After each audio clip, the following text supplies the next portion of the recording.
Hey everyone, thanks for joining us today. My name is Katie Smith and I work for the North Carolina Department of Natural Resources. And I am here today with some librarians to talk about a very exciting thing that's coming to Raleigh next week. And that is the National Geological Society's annual conference. And so people come from all over the United States and even the world, thousands of folks, to come learn about researching your genealogy and your ancestors. So we thought it would be a great opportunity to talk about some of the great resources that we have here under the department in the Government and Heritage Library. And then tomorrow we'll be speaking with the archives. And so we're going to just go through some of the resources that are available and kind of to give you a better idea of how to get started and then to make this process easier. Now, a lot of the things we're talking about are available to the public, so you don't necessarily have to be coming to the conference for this to be beneficial to you. And as we go along, if you have questions, just put those in the comments and we'll try to get to those. So I have with me here today Rebecca Hyman and Jen Hampton. We're going to be talking a little bit about some things. First, Rebecca's going to give you kind of an overview of the Government and Heritage Library. Thanks for having us again. Thanks a lot. So the North Carolina Government and Heritage Library is part of the State Library of North Carolina.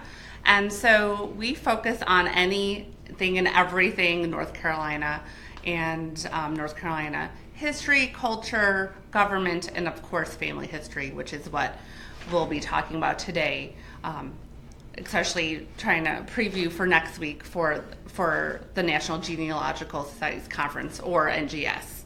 So we have a little bit of everything to help you get started, especially in genealogy and family history.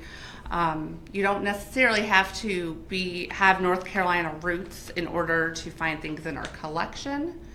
We have, of course, published materials, newspapers, databases like Ancestry, and of course friendly, smiling staff members that can especially help you with helping you get started with family history research.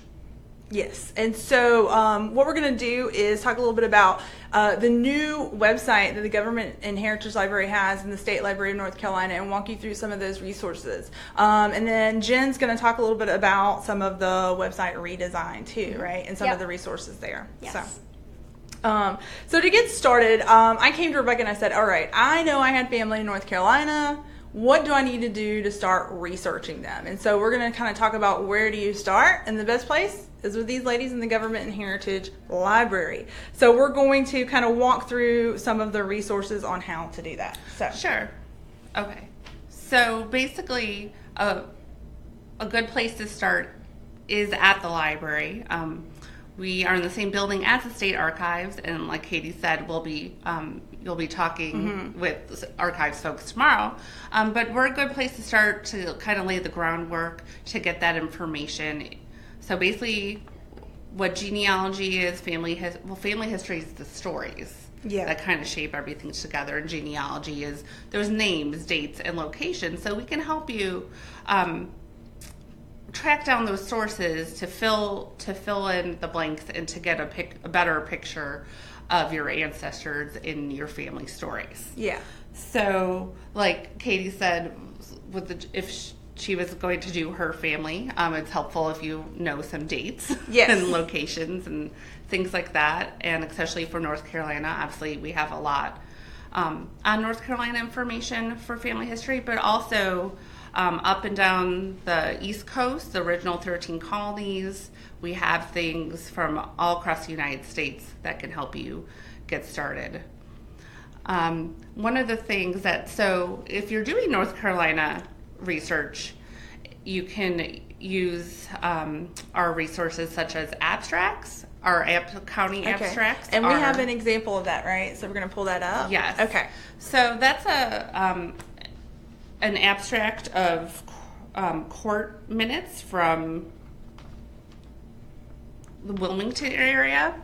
And so basically an abstract is an index that has the information that you're looking for. So Yeah. this is from the local courts at Okay. that time in the 1800s. Yeah. And then you would find that information, and what we just showed you was a list of people who were getting liquor license. So Yeah. that can give you an idea of maybe they owned a tavern or what their job was, Yeah. and there's names like that. So then you would take that information that you found in the abstract Okay. or the index up to the state archives, which is also it's our sister repository, and you can find that original record. So Yeah. stay tuned for Yeah. tomorrow, because So- you'll see the original record of what we just showed you on that abstract. And one of the things I thought was really exciting when I met with them and started talking about, like, where do you even start, right? Because this is, like, really overwhelming. A lot of times, like she said, you just have a name, you have a location. And what's really interesting about the core minutes is that the core minutes will kind of, even though it's not exactly what you want, it can tie you to other people. So, like, you can find out if an ancestor was, like, a witness to something, their name was there. And even though sometimes it might be something kind of scandalous, it's also somebody fighting over, let's say, a cow, right? So there's a lot of different scenarios that these core minutes can give you, but they're so beneficial for starting to connect those dots, Sure. right? And that's Right. what this is about. Right. Any of the abstracts, so it could be abstracts for land information, tax information. It's just listings of various records to Yeah. get you to that next step. Okay. And so where would they find the abstracts at exactly? So when they come in and talk to you, they would just say, I think... So usually when someone comes in, hey, how's it going? Yeah. We'll start talking. Okay. Researchers, especially genealogists, love to talk and love to share Yeah. their stories and what they have found so far. And so basically it's just to kind of know where they are and where they're stuck. Okay. And so then we can guide them through. So our materials, such as the county abstracts, Okay. would be up in our collection. Okay. Another good place, and we could talk about this when we talk about our website, is our online library catalog. Okay. So if you wanted to prep before you come next week or whenever you come, Yeah. you can search for materials in our Yeah. online And we library can kind of catalog. talk about that now, right? So so where do we go to when we get there? Okay, so if you go to our website, The Government and Heritage Library? yes, so Jen's going to talk about that. Okay. Okay. At the top in the navigation bar, the blue navigation bar, you can click on catalogs. Okay. And there's a link to the Government and Heritage Library catalog. You can type in your family name, Okay. for example, in the search bar. So let's do me, and let's see what we get. So we have that. Okay. So we search.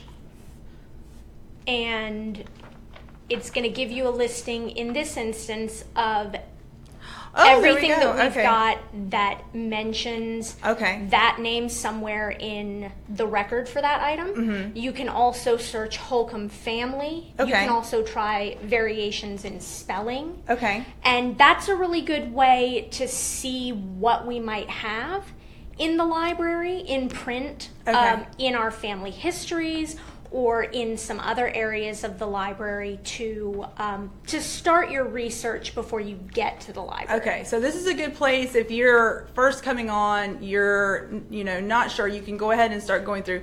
I see you have add to my list, so you can start pulling and it tells you exactly where some of these materials will be found, if they have them available, etc. Exactly. Right? Okay. And folks can then come to us at the reference desk and say, I'd like to see this volume, Yeah. or can you help me find this? But I would caution researchers, if you're not finding anything, that doesn't necessarily mean that we Okay. don't have anything. Yeah. Feel free to ask us and we can look a little bit deeper Okay. to double check and perhaps find something that'll work for you. So, what she's saying, don't give up, because there might be something here that you don't necessarily see online. So, actually physically coming, if you're able to, is also another really good thing, even though you may not necessarily find something online. Sure. Gotcha. Okay.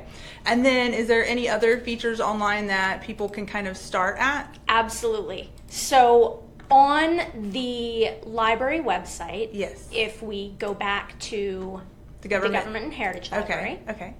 So let's go back here. Okay. there is a specific link, if you scroll a little bit down the page, to genealogy. Oh, there we go. And this is a collection of all kinds of great places to start for your genealogy research.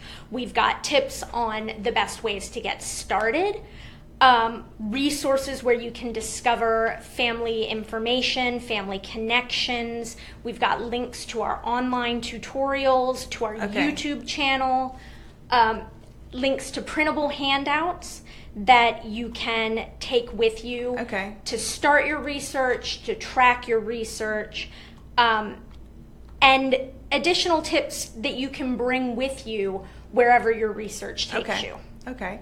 And I know you guys have a new feature, which is kind of cool, right? Which is the chat feature, right? Yes. So from many different links on the Government and Heritage Library website, but definitely from the genealogy page. So if we can get back there. Okay, let's go, let's see here. Services.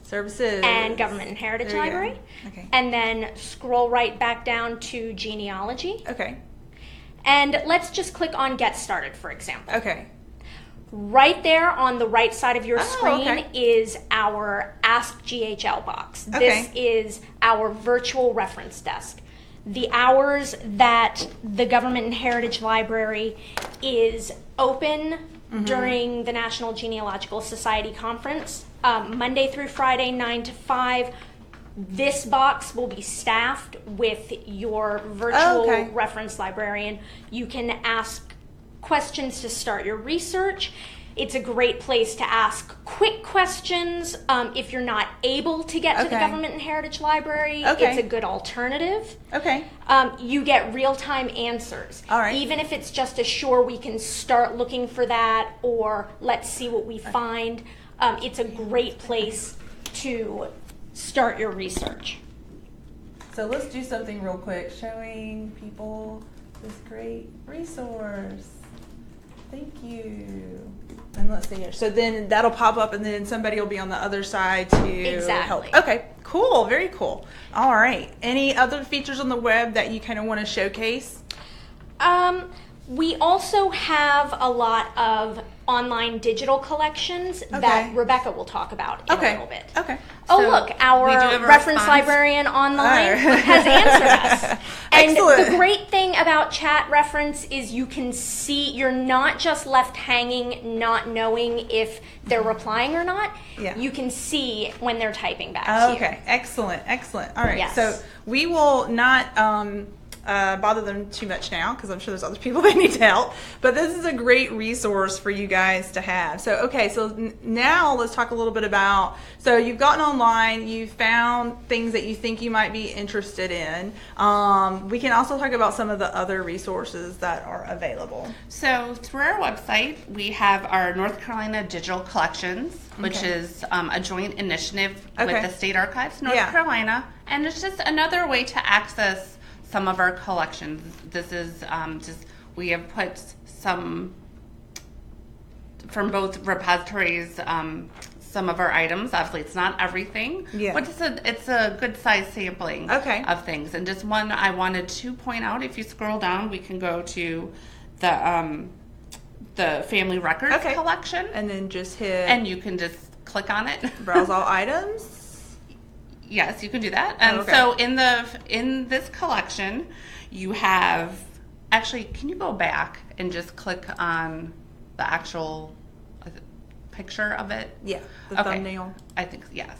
Okay. So this brings you to the homepage of the Family Records collection. So things that you'll find in here from both the library and the archives, Family Bible records. So Family Bible record, basically, so before 1913 in the state of North Carolina, the state did not require birth certificates, death certificates, so vital records. So a family might have captured that information in their family Bible. So, and those are part of the North Carolina Family Bible records are part of the state archives. And so we have many staff members and volunteers have had really long hours transcribing this information. So it's not the whole Bible, it's just the pertinent information that, Joe Smith, or was born, or when he was baptized, and things like that. So that's fully searchable. Also in the family records collection, you can browse by family name, and I believe there is your family name in there. And things might pop up from cemetery surveys that were done of various counties, saying basically a listing of who's in cemeteries. Then we have some vertical files, so family files, as well as family history books that were donated to our collection. And the things that are in this collection are things that are not in copyright, or we have permission from the people. Yeah, or they were who donated. Them. Gotcha. Yes. Okay. Very cool. But you can browse if you want to. Okay. You can go and browse by name. Okay. And the lower one was browse by family name. Okay. Mm-hmm. And then there is Holcomb, because I did look. Okay. So we go F through J. Okay. And then so you can see, and then it just searches the name you're looking for, and it will pull a whole bunch of things. So maybe something will pop up that says like Jones family, but you're like, well, I don't have Jones family, but it still might be one of your names that pops up in there. So everything's fully searchable, and you just put it in the text box and see what comes up. Okay. So that's a good way to prep before you come, or if you're not able to visit us, there's other ways to access our items this way. Okay. And then what are some other things that you wanted to kind of cover about like people preparing when they physically get here? So is there anything else that you want to talk about with that when they actually come to the site? Sure. So next week during the conference, the State Archives and the State Library have coordinated our hours. We are going to be open 8 a.m. to 5:30 p.m. on Monday through Friday, 8 a.m. to 9 p.m. on Thursday, and 9 a.m. to 5 p.m. on Saturday. So our extended hours for both organizations will hopefully accommodate as many NGS attendees as want to visit us. Now, when you come to the State Library or the State Archives next week, every visitor is going to start in our auditorium on the main floor of the building. That is going to streamline the service and the flow of heavy traffic to the State Archives and the State Library. And depending on whether people want to visit the State Library or the State Archives, or one and then the other, they're going to get a 2-hour pass in the auditorium to go to either place. There will be a secure bag check in the auditorium, and whether you're here for the conference or you're one of our regular visitors, this will be the process for next week for everyone. We're also going to have a pop-up library at the conference, which is essentially going to be a mini traveling version of the Government and Heritage Library. It will be open to the public, but you do get so much out of attending the conference sessions, so we really encourage our visitors to register for the conference and take advantage of that. But we'll be in the convention center at the back of the exhibit hall near concessions, and we're going to have select genealogy books so that folks can start their research with us, some other print materials from our collections.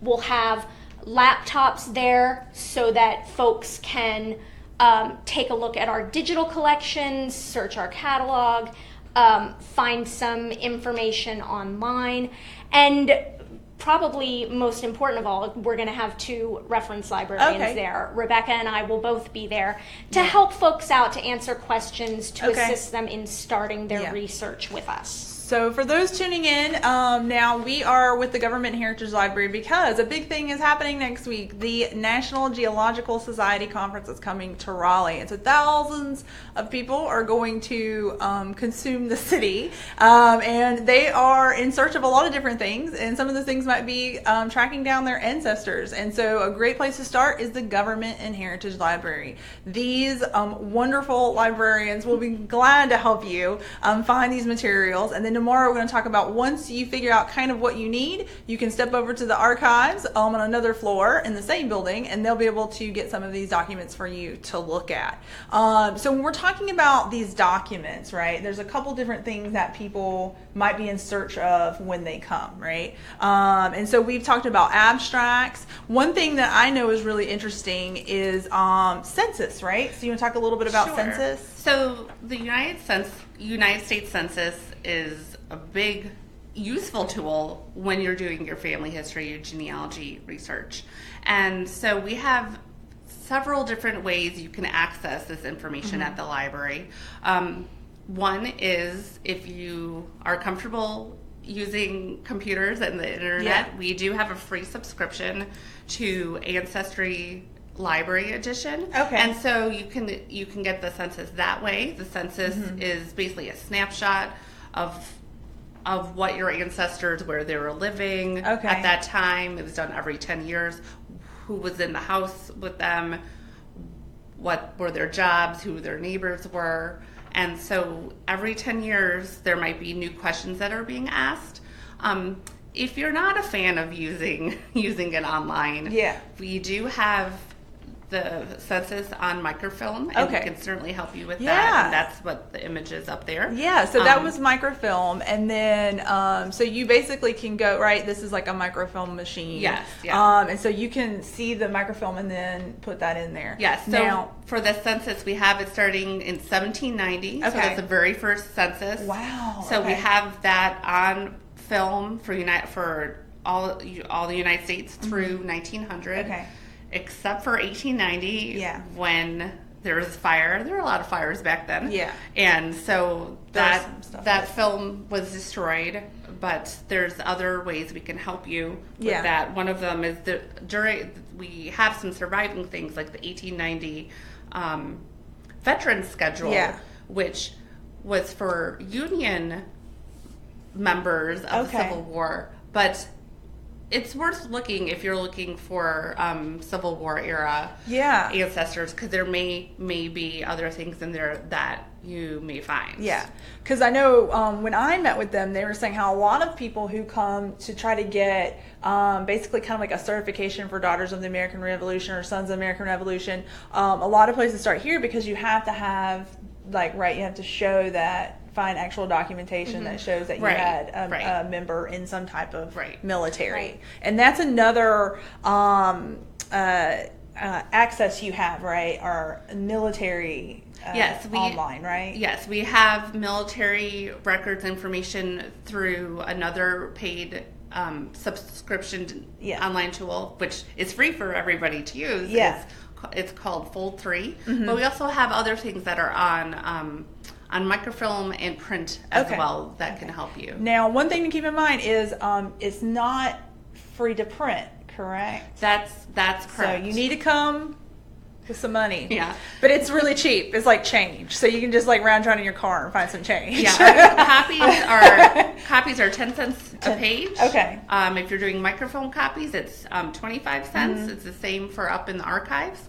If you'd like to bring a non-flash camera or use your smartphone, you can do that as well. And also importantly, bring an ID. Bring a picture ID. So when you sign in, and then you'll need it up in archives. Official. Yeah, you'll be official. So we'll talk a little bit more about. There's a little bit more, I guess you could say, restrictions when you visit the archives. So we're going to talk a little bit about that tomorrow. Now, we have a question from online asking, if I'm going to stay for 2 hours at a time, do I have to re-up for another pass after 2 hours? Yes. And if you want to visit both the State Library and the State Archives, you go to the auditorium, get a pass for one of them, and then you go back to the auditorium and will need to get a pass for the other. Now, for people who are visiting, we are about, I would say, 4 or 5 blocks north of the convention center. So you can walk to the state library. There'll be signs outside. You'll see a big kind of artsy, orangey, red colored thing, sculpture out front. So you're going to go into the front. As soon as you walk in, we'll have people there directing you to the auditorium, and that's going to be your starting point to kind of get everything in order of where you need to go. And then Rebecca and Jen have said there's going to be lots of staff available for those days to kind of help people get oriented and get the resources that they need. So for me, this is always really exciting. So you can go to the Government Heritage Library, use these online resources that they have subscriptions to. Also be able to get these abstracts that are going to kind of lead you to the next step in your journey, which is going to be going to the archives. Now, in addition to abstracts, we have census records. We also have actual bound books, right? So there's a lot of books that people can actually access, right? So we have obviously our genealogy items, but we also have, so these are family histories, and you can see a whole column there. So we just have stacks and stacks of family histories that can give you good hints and good citations on finding more information. That information is in our catalog, and we're happy to grab whatever people need. We also have, going back to microfilm, we have newspapers on microfilm dating back to 1751 from North Carolina. So you can either look at them here, or we could send them to you through interlibrary loan service through your library. So this is just North Carolina newspapers. But again, going back to the online databases, we have multiple subscriptions to other tools to find historical newspapers from across the country. Exactly. And we also have subscriptions to some newspapers that are more current that can be useful in obituary searching. So for those who might just be tuning in, we're going to summarize a little bit, right? So to kind of start off, a good place to start is going to the website, right? So if you go to the website, to the Government and Heritage Library, you're going to see a lot of great resources on how to kind of get started. And we highly recommend that you do this for to kind of get more familiar with a lot of the resources, also to kind of go over some of the rules and some of the other things that you might need when you get here. So this is a great starting point. And on this website, there do have the chat feature, along with some other resources that might be beneficial to you in your journey exploring your ancestors. And so when you show up there, you can walk. There's also parking across the street. It is paid parking unless on the weekends, so you can kind of go to, I'm sure they have links to that on the genealogical conference website to kind of guide that. So we've talked about some of those resources online, what they have actually in the library to help you. And these librarians are wonderful. They're going to be able to get you what you need, or at least get you to where you need to go to figure that out, and have a lot of great connections. So the other opportunity, you'll get to talk to them. Let's say you don't get a chance to come to the library. They also are going to have a pop-up library at the exhibit hall at the conference. And to keep in mind, this is also the public, right? Like, they're encouraging people to go to the conference. But if you are downtown or you're coming through Raleigh and you want to talk to them, they're going to be able to help you out at the Raleigh Convention Center. Okay. Now, for those who might be wanting to come visit, just a reminder that there are extended hours next week for the archives and for the Government and Heritage Library. And so we have these up here. You can also find these on the website. And so this is a really great opportunity to kind of be able to get the time in to look at some of these resources. Okay, so I really enjoyed having you guys connect with us today. If you have any questions, definitely you can contact them through the chat feature online. You can also put comments under the Facebook Live, and tune in tomorrow at noon, because we're going to be talking with the State Archive. So what is the next step in finding your ancestors? Tune in tomorrow and find out. Thank you for joining us today, and I hope you guys have a great rest of the day. Thanks a lot.